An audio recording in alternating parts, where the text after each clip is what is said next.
tardes. Hoy es martes 27 de junio de 2023.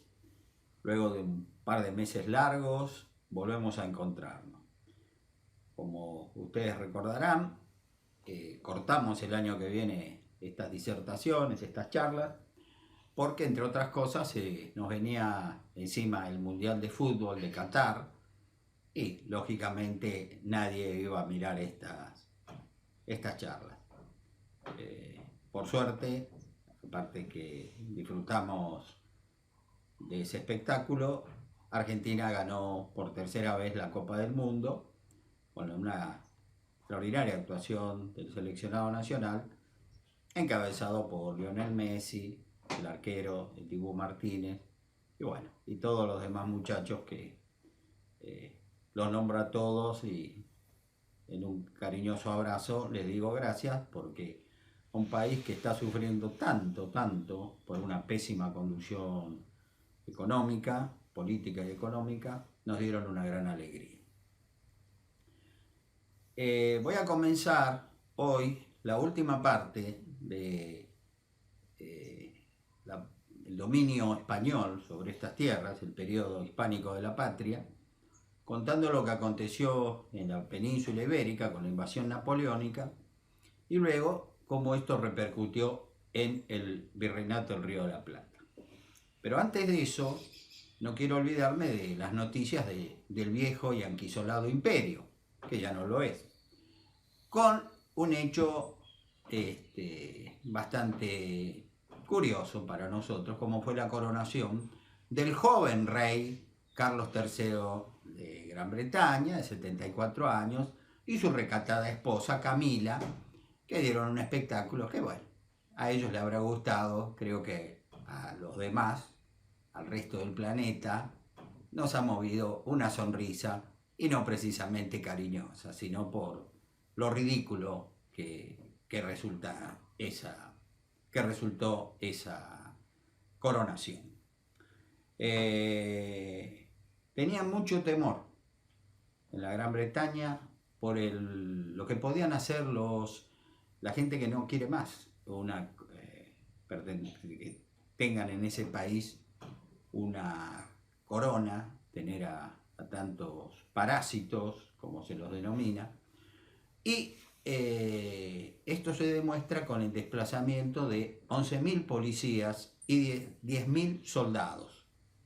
El 6 de mayo del 2023, hace poco menos, casi 2 meses, Londres amaneció prácticamente militarizada.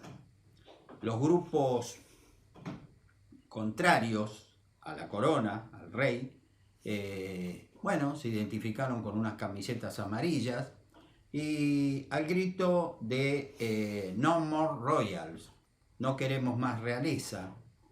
Y los republicanos, en el grupo más activo y más hiriente hacia su graciosa majestad, ahora Carlos III,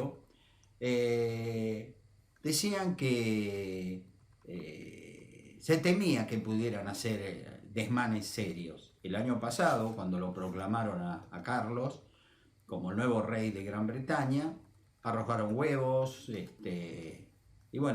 hicieron desmanes verdaderamente graves. Por eso, días antes de la coronación, el martes 2 de mayo, se sancionó la ley del orden público, por la cual se iba a arrestar a quienes alteraran el orden con cortes de calles, con cortes de puentes, con blasfemias.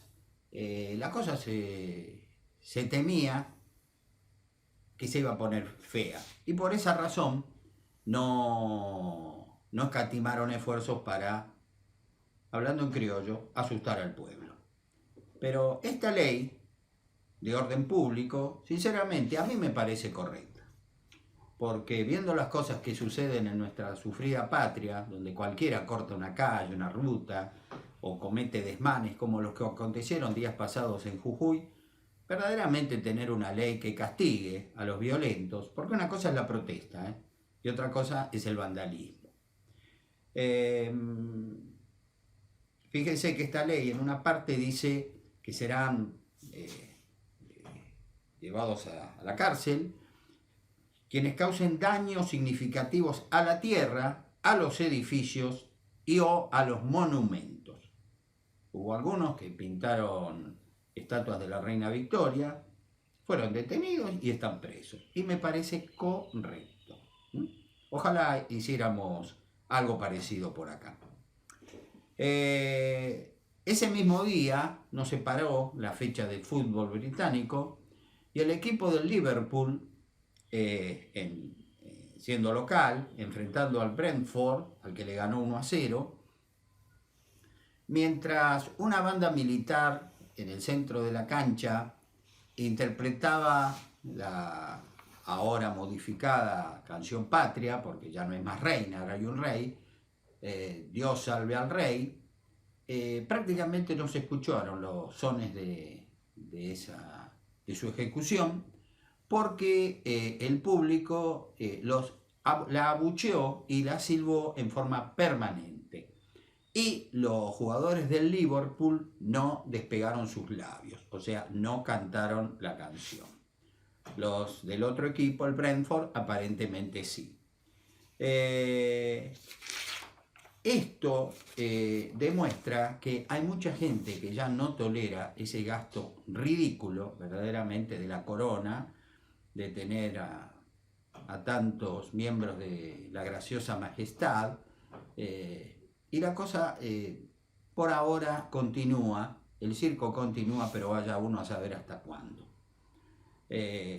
Al concluir la banda militar, la ejecución del himno Dios salve al rey, bajo una silbatina y un abucheo impresionante, a capela, el público del Liverpool y su equipo de fútbol entonaron la canción Never Walk Alone, es decir, nunca caminará solo, en recuerdo a los 97 simpatizantes del equipo rojo, del Liverpool, que fueron asesinados en una cruel represión policial en 1989 en Hillsborough, demostrando con ellos como diciendo, nosotros no tenemos nada que ver con esta ceremonia. Por su parte, en Escocia, la terrible Escocia, la que quizás a fin de año se vaya del Reino Unido, el equipo del Celtic de Glasgow, que ese día salió campeón, bueno, los simpatizantes entonaron canciones de tono muy, muy soez, que por supuesto no voy a repetir por una cuestión de buen gusto. Pero también dijeron, el tema de la corona no es algo que nos atañe a nosotros. Bueno, luego de ese pequeño paseo, digamos, por lo que pasó en la Gran Bretaña con la coronación del rey Carlos, les quiero mostrar que ya estoy por el tomo 4 de los 7. Acá ustedes verán el tomo 1, 1375, 1805, el tomo 2, 1806, 1810, y el tomo 3, 1810, 1816. El cuarto, en el que estoy trabajando en estos momentos, me falta poco para terminarlo, abarca la guerra de la emancipación sudamericana y el brillante papel que tuvo el capitán general José Francisco de San Martín en la culminación de la obra, digamos, de la independencia sudamericana, donde ustedes van a poder observar en su momento, cuando yo lo pase revista a la misma, cómo los británicos siempre estuvieron más que dispuestos a llevar agua para su molino, para ganar nuevos territorios, para vender armamentos y para enfrentarnos a los países surgentes de la destrucción del Imperio Español en Sudamérica, en un tema que verdaderamente siempre o no ha sido bien entendido o directamente ha sido soslayado. Bien. Es una satisfacción cuando uno ve estos tomos realizados, cómo puede uno entrar y salir en la historia y uno ve que siempre fueron lo mismo. La conducción hacia sacar ventajas, obtener ventajas en forma despiadada sobre los nuevos países. Y esto mismo hicieron en todo el mundo. Bueno, vamos a pasar al tema del día, que es lo que acontece en España, para terminar ya con el periodo hispánico de la patria, lo que acontece en España con la invasión napoleónica. Y cómo, curiosamente, nosotros, que siempre estuvimos enemigos, siendo colonias españolas, posesiones españoles, no colonias, de golpe y porrazo nos vimos con que teníamos a los británicos de aliados. ¿Por qué ocurre esto? Porque Napoleón Bonaparte va a producir un hecho increíble, que fue invadir primero Portugal, en acuerdo con España, y luego, ya que estaba, bueno, España me es un aliado muy débil, vamos a ocuparlo. Y ahí comienza su grave error. Fue la gran, perdónenme el tono coloquial, la gran metida de pata de Napoleón Bonaparte. ¿Qué pasó? Napoleón había decretado, 1807, 1808, en Berlín, el bloqueo continental contra Gran Bretaña. Ningún país puede comerciar con los británicos. El que lo haga es mi enemigo. ¿Sí? Y si es mi enemigo, va a sufrir el condigno castigo. Portugal, que siempre fue un país, el país aliado a morir de los británicos, vamos a ver cómo le pagaron en otras charlas sucesivas tanta lealtad a los portugueses, los británicos. Es el cuento del escorpión, ¿se acuerdan? El escorpión, que es mi naturaleza. Bueno, pero para eso falta. Portugal dijo, con anuencia británica, o sea, con presión británica, no, yo voy a ¿cómo se llama? A seguir comerciando con los británicos.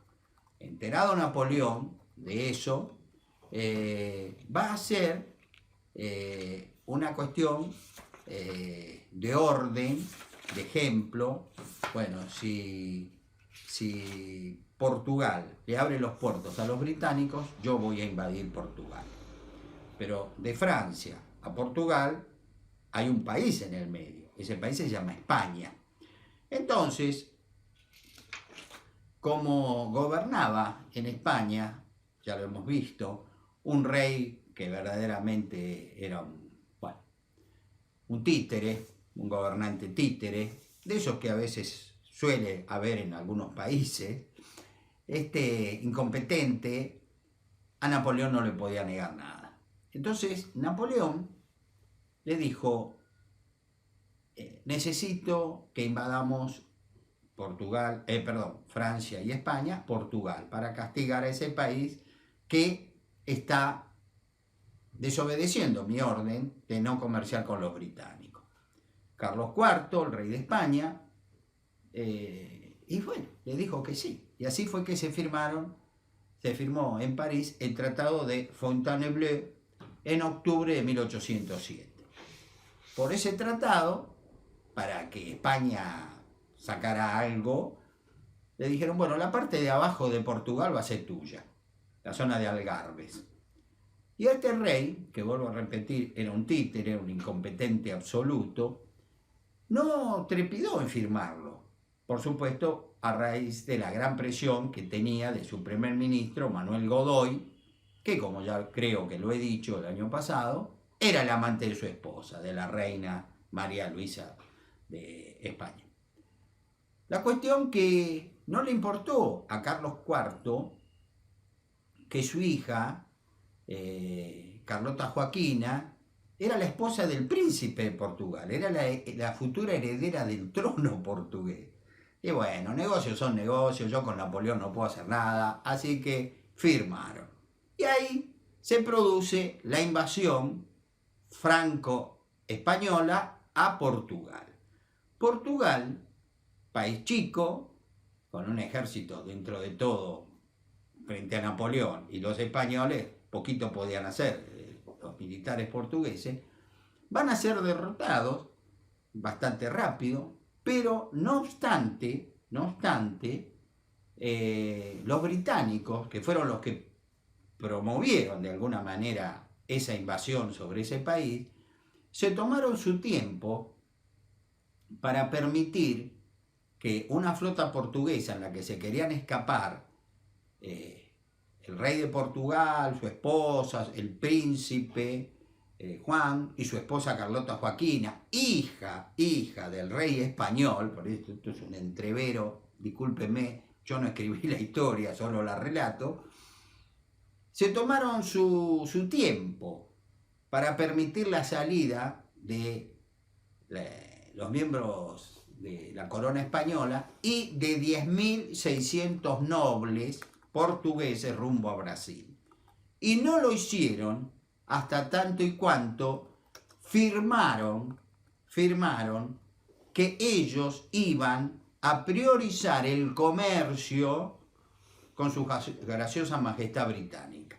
O sea, estaban los franceses llegando a Lisboa, o luchando, pero estaban avanzando rápidamente, corrían el riesgo de ser capturados por Napoleón, y los británicos no dejaban salir a la flota portuguesa con su armada, todos los cañones amenazando a los navíos portugueses, mientras tanto no firmaran que la corona portuguesa, trasladada a Río de Janeiro, al Brasil, iba a priorizar el comercio con los británicos. Mientras no firmes esto, de acá no se mueve nadie. Por supuesto, muy asustado, el regente portugués, el príncipe Juan, firmó cualquier cosa, lo que le ponían adelante. Y después que lo firmaron, ¡tac!, les permitieron partir. La ocupación de Portugal se concretó, fue un paseo más que nada, fue una superioridad impresionante, porque Napoleón sospechosamente envió muchas tropas, más de las necesarias. Y lo más curioso, lo que más debió llamarle la atención al incompetente rey Carlos IV de España, era, bueno, ya ocupamos Portugal, ¿para qué siguen entrando tropas francesas a España? Y bueno, cuando uno es un incompetente, cuando uno no ve más allá de sus narices, el resultado puede ser muy complicado, tipo catastrófico. Aconteció que Napoleón sabía que este rey, o presentía que este rey no iba a durar mucho, no podía durar mucho, porque era demasiado tonto, porque ya lo expresé, era vox populi en toda Europa y en España, que su esposa era la amante del ministro Manuel Godoy, pero el rey era un tonto de capirote, no se daba cuenta, no había forma de avivarlo, como quien dice. Entonces, un grupo de nobles españoles empezaron a alentar a un incompetente absoluto, como era el príncipe Fernando, hijo de Carlos IV, para decirle: Su Majestad, usted sabe lo que está pasando con su mamá y el primer ministro, es una vergüenza, el rey no hace nada, no se da cuenta, nadie le puede decir nada porque él lo quiere, lo defiende a Godoy, es increíble. Entonces, entre un grupo de militares, de muchos nobles, fueron alentando a este verdadero incompetente, como era el príncipe Fernando, a la toma del poder. Y así fue que una noche, estando el rey, su esposa, el hermoso Manuel Godoy, en un lugar tranquilo de España, aconteció algo increíble. Un grupo de militares, hastiados de tanta vergüenza, lo toman prisionero al rey y lo obligan, prácticamente bajo amenaza de muerte, a cederle el trono a su hijo Fernando, que presuroso, porque estaba en el complot, asume como Fernando VII. Perfecto. Tenemos un nuevo rey, la gente enloquecida, lo querían, que bueno, que lindo, que esto, que era todo lo contrario, no era ni lindo, ni vivo, ni nada, era un cobarde encima. Muy parecido al padre, evidentemente, hecho a imagen y semejanza. Y Fernando VII pasa a ser el nuevo rey español. Pero había un problema. Si bien el pueblo español lo había aceptado, el hombre más poderoso del mundo tenía que darle su bendición. Durante cientos de años en Europa, los reyes cristianos, para afianzarse bien en el poder, necesitaban el beneplácito, la salutación, ¿no?, del Papa. Ahora ya no era el Papa. La persona que tenía que decir está todo bien, Fernando VII es el nuevo rey de España, era Napoleón Bonaparte. Este cobarde, porque otra calificación no merece, el nuevo rey español, Fernando VII, le escribe una carta a Napoleón, pero siendo una persona tan abyecta que prácticamente se tira en los pies de Napoleón, suplicándole que lo reconozca como rey. Napoleón, que estaba enterado por el general Joaquín Murat, su cuñado, de lo que había pasado en España, le responde que a él le encantaría reconocerlo como el nuevo rey de España, a Fernando VII, pero había un problema, era la forma como él había llegado. Entonces, ¿qué quería que le explicaran en persona? ¿Qué es lo que aconteció? Si es cierto que el rey Carlos IV fue amenazado de muerte para cederle el trono a Fernando VII, y que éste, por supuesto, dijera su verdad. Por lo cual, lo invitó, entre comillas, una invitación que Fernando VII no podía rechazar, a que concurriera al sur de Francia, a un lugar veraniego muy bonito, a Bayona, para que en su presencia ambos dos le explicaran lo que aconteció.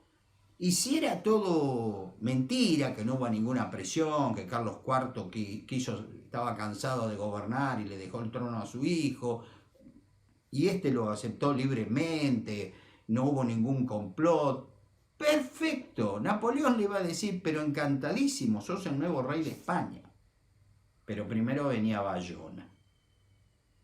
Fernando VII se dio cuenta que no podía rechazar la invitación porque había miles y miles de soldados españoles en el norte de España, armados hasta los dientes, y ahí comprendió que no tenía más remedio que ir a encontrarse con Napoleón y con su papá. En la ciudad de Bayona, donde va a acontecer un hecho que históricamente se conoce como la farsa. Yo, por supuesto, en el tomo 3 de Radiografía del Imperialismo Británico lo detallo minuciosamente, está todo explicadito, pero así brevemente se lo explico a ustedes. La cosa fue así. Llega Napoleón y le dice al rey Carlos IV, yo lo he tenido durante años, es un gran amigo mío, pienso que con usted también, su majestad, vamos a tener una gran amistad, pero yo quiero que me expliquen qué pasó. Porque es un bochorno, un escándalo, que haya como un golpe de Estado que obliguen a su majestad Carlos IV a entregarle el trono a usted, Fernando VII. ¿Cómo es eso?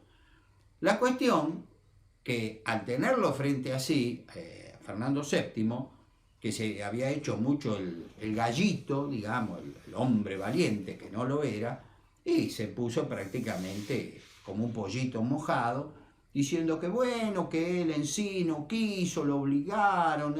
Entonces dijo, entonces usted le devuelve la corona a su papá. Bueno, sí, está bien, yo espero cuando papá no esté, cuando Dios se lo lleve, seré el nuevo rey. Esto fue una cosa media extraña, yo no tengo nada que ver, ¿no?, entregando a todos los que se habían jugado por él. Carlos IV, una vez que recibe de vuelta la corona, dijo, bueno, muy bien, mi honor está a salvo.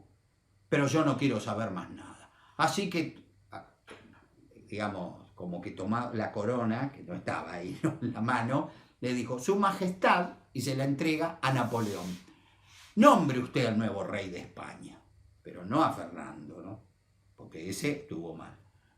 Perfecto, dijo Napoleón. Y bueno, si Fernando VII se la devuelve a Carlos IV, Carlos IV me la entrega a mí, como si fuera, ya que hablábamos del Mundial de Fútbol, una pelota, dijo, fenómeno, no hay problema. Yo voy a nombrar a mi hermano José como nuevo rey de España. Y tanto Fernando VII como Carlos IV lo aceptaron, porque los dos estaban en pánico. Esa es la verdad. No sabían qué podía pasar en Bayona. Y eso se denomina la farsa de Bayona. De tal manera, José Bonaparte, que era hasta ese momento rey de Nápoles, le llega una carta que le dice, prepara los petates que tenés que viajar a Madrid, porque sos el nuevo rey de España. Ah, bueno.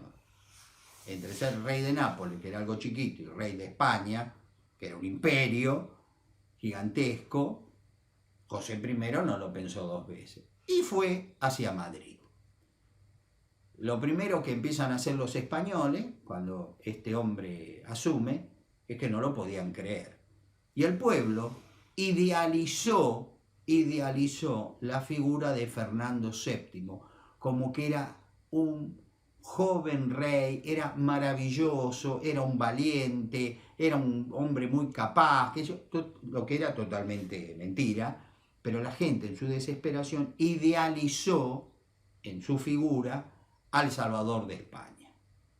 José I va a llegar a Madrid, va a asumir como el hermano de Napoleón, como nuevo rey de España. Curiosamente, les quiero comentar, el mismo pueblo español que idealizó a un incompetente absoluto como Fernando VII, como un gallardo joven monarca, cuando no lo era un cobarde, no encontró mejor forma que denostar al hermano de Napoleón, al rey José I, diciendo que era un borracho. Y poco a poco fue corriendo el rumor de que era un alcohólico y le llamaron Pepe Botellas. Lo gracioso del tema es que el hermano de Napoleón no bebía, pero bueno, váyase a decírselo uno a los españoles de 1808. Era Pepe Botella y punto. Va a comenzar el 2 de mayo de 1808 la guerra de liberación de España a raíz de un hecho que se produce, un levantamiento popular en Madrid. Cuando están desalojando los palacios reales de los monarcas españoles, la prolífica familia de Carlos IV, se producen algunos desmanes que el general Murat no tiene más brillante idea que sofocarlos a balazos y se produce una masacre.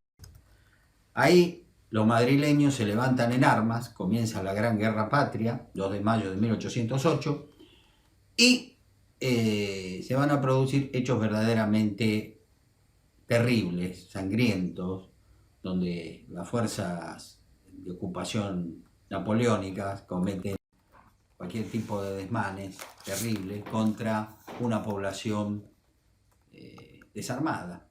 Un hecho criminal que la verdad que ensucia la memoria del general Napoleón Bonaparte. Como yo he hablado muy bien de muchas cosas que él hizo, tampoco tengo por qué ocultar las que otros en su nombre hicieron. Un pintor español, que aquí pongo su cuadro muy famoso, este pintor retrató, Francisco de Goya, retrató como nadie la salvajada francesa. En ese cuadro, que se llama Los fusilamientos de la Moncloa, del 3 de mayo de 1808, se detalla en una imagen lo que aconteció, ¿no?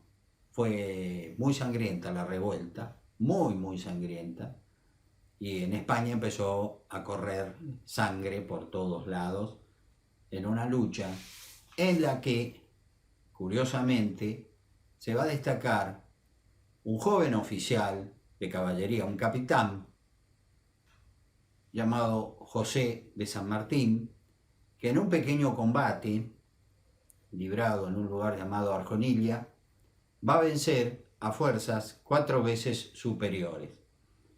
Fue un pequeño combate. San Martín comandaba 21 hombres, los españoles eran poco más de 80. Pero ganó San Martín.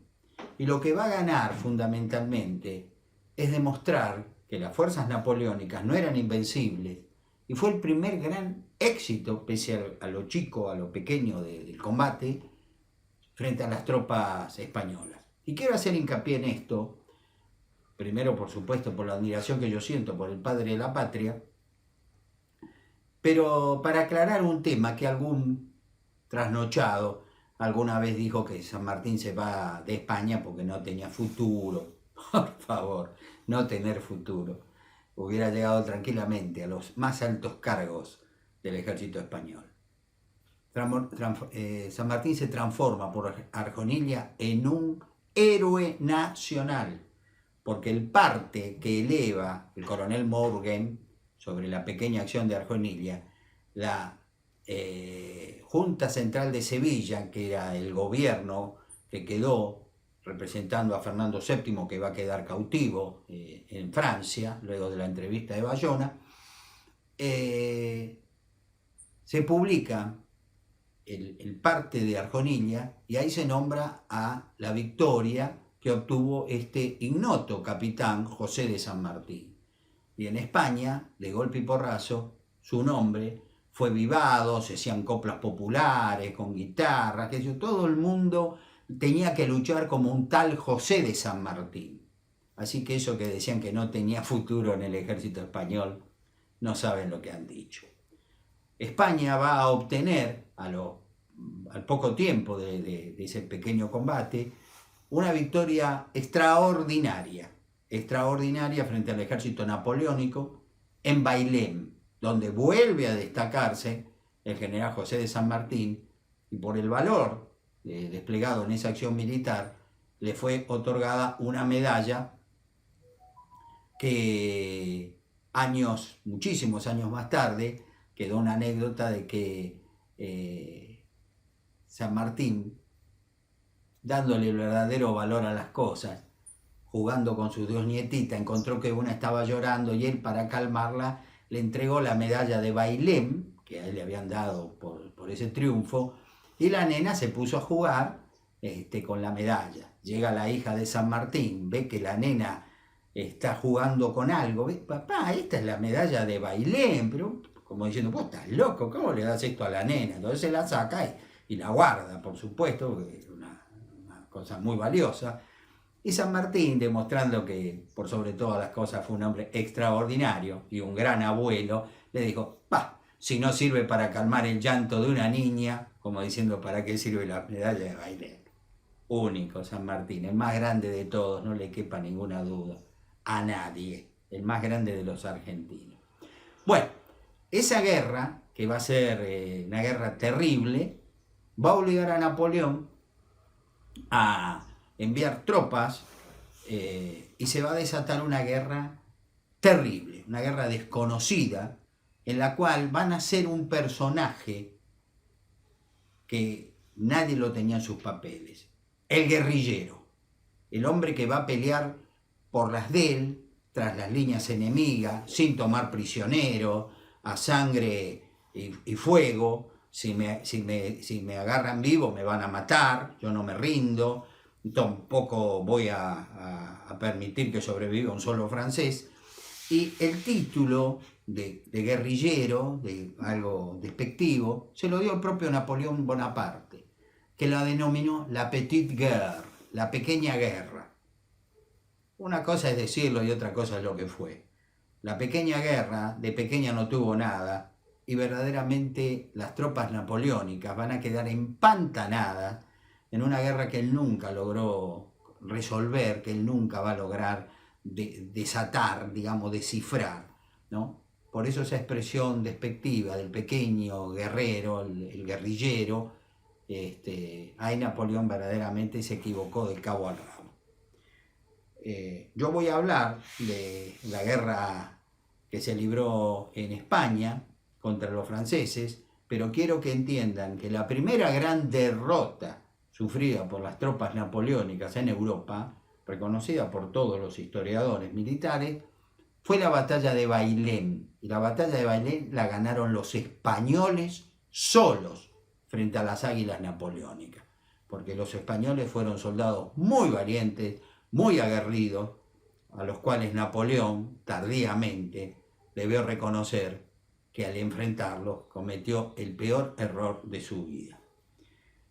Yo les comenté, para cerrar esta charla, luego de tantos meses, tratando de volver a tener el estado temático, llamémoslo así, la rapidez que hay que tener en estos 40 minutos aproximadamente de charla, que los portugueses se vieron obligados a huir en 1807 a Brasil, al Virreinato del Brasil. Y les conté, porque esto quiero que quede bien claro, lo que es verdaderamente el accionar de los británicos.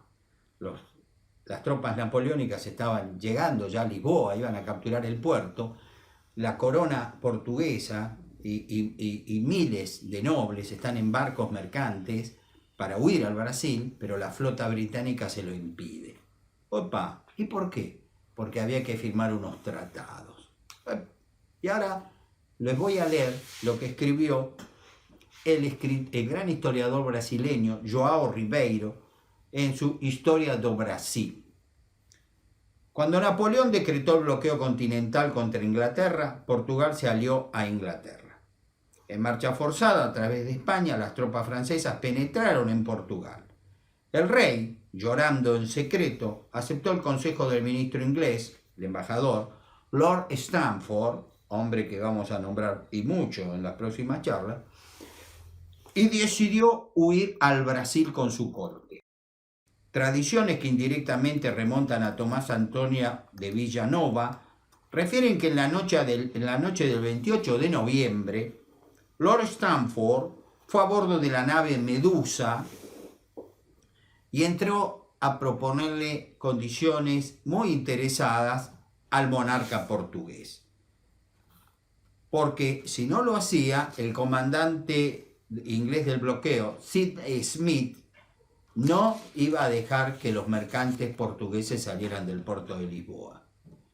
Una de esas condiciones era la apertura de los puertos de Brasil a la concurrencia libre y reservada de Inglaterra, marcándole, desde luego, una tarifa de derechos insignificantes y además que uno de los puertos del Brasil fuese entregado a Inglaterra. Lindo aliado resultaron, ¿eh? Lo obligaron a abrir el comercio a los portugueses contra el edicto, la orden de Napoleón. Napoleón los invade. Quieren escaparse para no terminar presos de Napoleón. Sí, pero antes de escaparte tenés que firmar este tratado. Vas a comerciar con nosotros únicamente, nuestros derechos, el aforo que van a tener que pagar las mercaderías británicas, insignificantes, y además un puerto de Brasil va a ser nuestro. La verdad que con amigos así uno no necesita enemigos, ¿no? La próxima charla, si Dios quiere, va a ser el 4 de julio, el martes 4, y ahí me voy a abocar a cómo todo esto que ocurrió en España con la invasión napoleónica va a repercutir en nuestras tierras.